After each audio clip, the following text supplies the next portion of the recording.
l'Algérie a perdu. Mais l'Algérie n'est pas perdue. Elle a confié son destin sportif à des enfants qui ont cessé d'être les siens, ou qui ont suivi, on va dire, d'autres chemins, et les pires.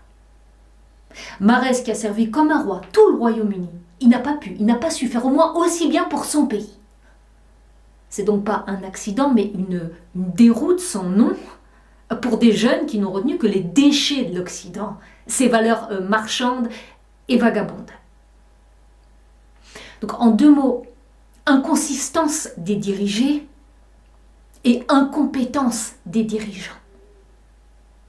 Et quant à Belmadi, n'en parlons même pas, après 3 éliminations successives et abusives, les joueurs peuvent enfin se dire que le bonheur ne fait pas le bonheur quand on perd son honneur. Et on ne peut ni l'acheter ni le racheter, même avec tout l'or du monde.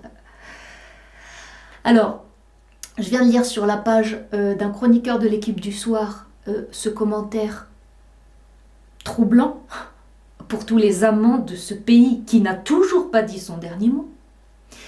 Ce commentaire, je vous le dis, il est écrit « Algérie, c'est tellement jouissif de te voir souffrir ». Lorsque je l'ai lu, j'ai cessé instantanément de souffrir, en me disant que je devais plutôt me réjouir d'être enviée, même dans ma souffrance.